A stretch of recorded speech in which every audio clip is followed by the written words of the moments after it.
So what I want to share with you today is a structure called Heads Together. And what I'm going to need you to do, first of all, I want to review how you're seated. You are seated as a what? Team. Very good. You're seated as a team. So in order for Heads Together to work, you're going to be working with your team, okay? So looking around the room, team 1, raise your hand. Just want to make sure we all know our teams. Team 2, team 3, team 4, and team 5. Okay, the reason why I want to make sure you know your team is because it's going to be part of our structure, and you're going to find out where that's going to come in a minute. So the way that we're going to work Heads Together is like this.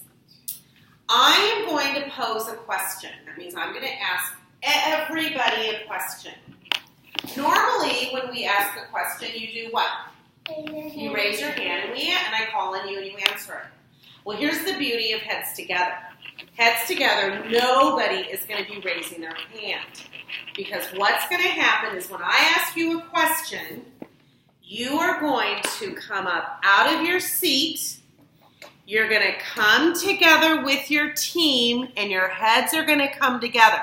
So let's just practice that part right now. So let's pretend that Mrs. Doris asked you a question.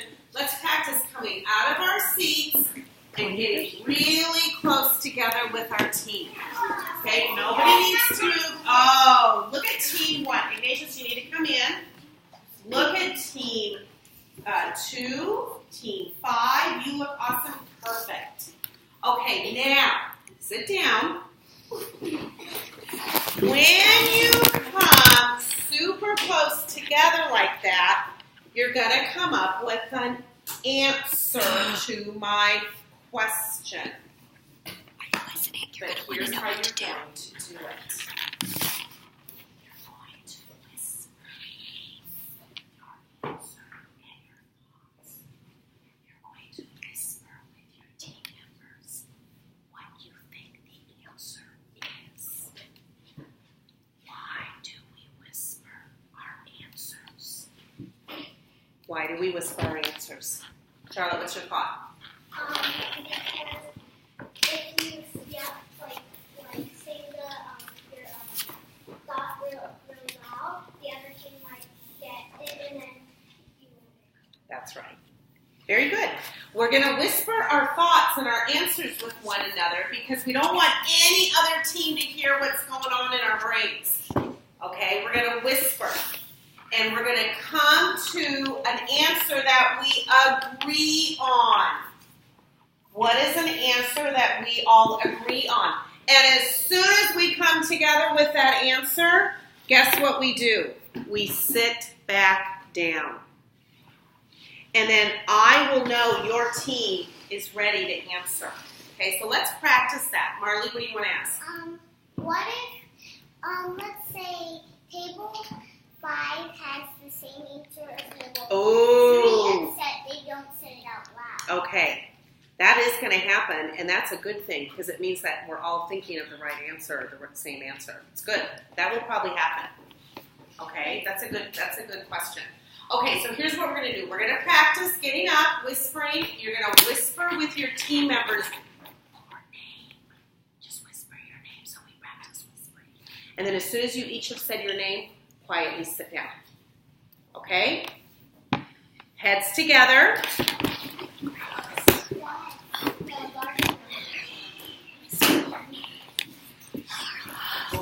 They follow the directions. Perfect. Wow. Did you guys already share your name?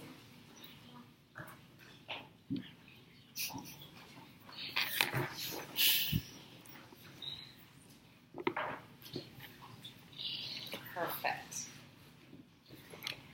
Then, remember how I said I wanted to make sure that you really knew what team number you were part of? Do you remember how Mrs. Storr told you a little secret about myself? Yeah. I have magic what? Fingers. I have magic fingers. So what I'm going to do is, as soon as everybody's seated, because that means you have an answer and that you all agree on, I am going to do my magic fingers, and my magic fingers are going to help me pick a team to answer that question.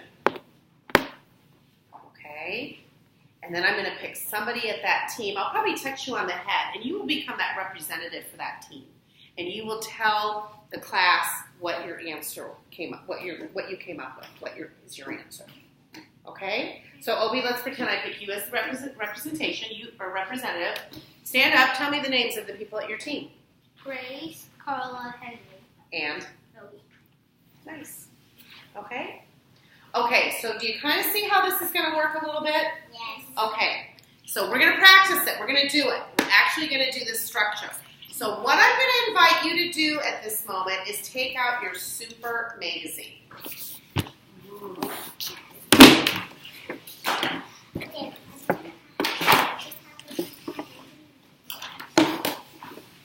And I'm going to invite you to turn to the story that you read for fluency this week on page 2, Big Mean Frog. Okay? And I'm going to invite you to leave it out in front of you because you might want to use it to find some of the answers. Sometimes we call that a reference. We're going to look at this to find answers. Page 2, Christian, page 2. Okay. So I am actually going to borrow some Milla's, so I have some.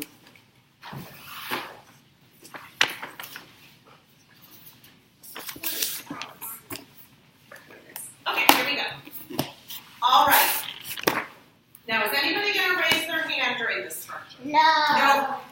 No. How are we going to know that somebody is, how are we going to talk to one another? By what? Oh, let's do it, Daniel. Whispering. Because we don't want any other team to hear our really great answers.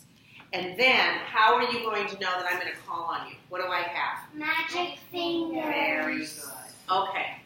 So here we go. Here is your first question.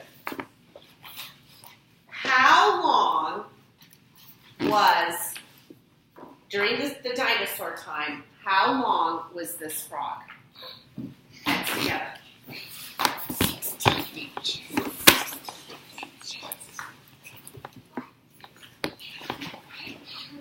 Okay, team 2's ready, team 3's ready, team 5 is ready.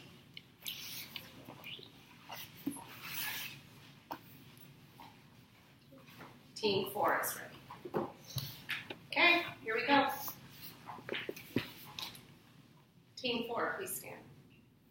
All of team 4. So the question is, how long was Big Mean Frog in dinosaur time? Lucas, represent your team. What did you come up with? 16. Raise your hand if your team came up with 16 inches. All of you are correct. Very well done. Okay,